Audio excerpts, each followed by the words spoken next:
Yo, le directeur de l'Institut d'Ethnosociologie de l'Université Félix Houphouët-Boigny de Cocody. Alors, nous venons d'assister à une rencontre très importante qui porte sur une science qui a commencé à naître dans les années 70. Et comme toute nouvelle discipline, l'enfantement est difficile, mais elle finit toujours par faire son chemin. Aujourd'hui, la dromologie est acceptée, en tout cas, comme, en dépit des débats qu'il peut y avoir, et c'est normal dans l'univers scientifique, une discipline majeure. Donc, la manifestation à laquelle nous venons d'assister, je peux tirer, j'allais dire, deux conclusions, mais deux conclusions qui sont plutôt des perspectives, dans le sens de perspective. D'abord, c'est cette idée suggérée par les étudiants, voyez-vous, donc l'avenir du pays, ceux qui vont être nos conciliateurs, finalement de tenir un colloque national sur la dromologie, pour faire le point et voir ce que le chemin parcouru.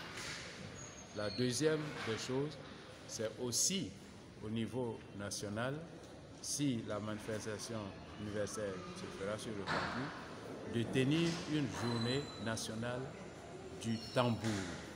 Parce que comme on l'a vu, le tambour n'est pas propre aux autres, voyez-vous. Le tambour est propre à plusieurs peuples de la Côte d'Ivoire. Alors, c'est ça la vocation de la science aussi, dans la diversité, trouver les éléments convergents, trouver les invariants, comme nous le disons en sociologie, les invariants sociologiques, et voir effectivement qu'est-ce que nous pouvons tirer de cette diversité.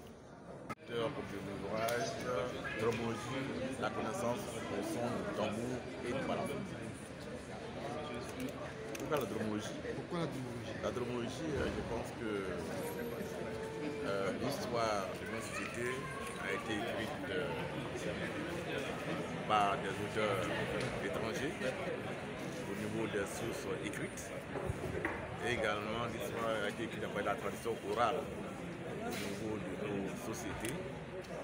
Et je trouve que ces sources-là, malgré leur rapport important dans la connaissance de notre histoire,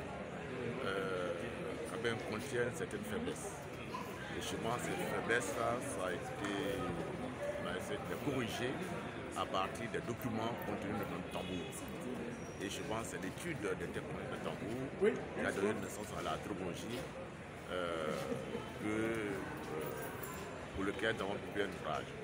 Au début, c'était uniquement le tambour, mais aujourd'hui, le chant de la dromologie s'est étendu aux autres instruments désignés par l'heure, qui sont le tobolo, le balafon, l'arc musical, le corps, etc.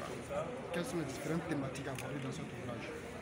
C'est toutes les thématiques qui concernent la société. Toutes les thématiques qui concernent la société, les proverbes, les rapports entre les hommes et les femmes, les rapports entre les classes sociales. Vraiment, c'est un ensemble de thèmes qui touchent à la vie de la société de tous les jours.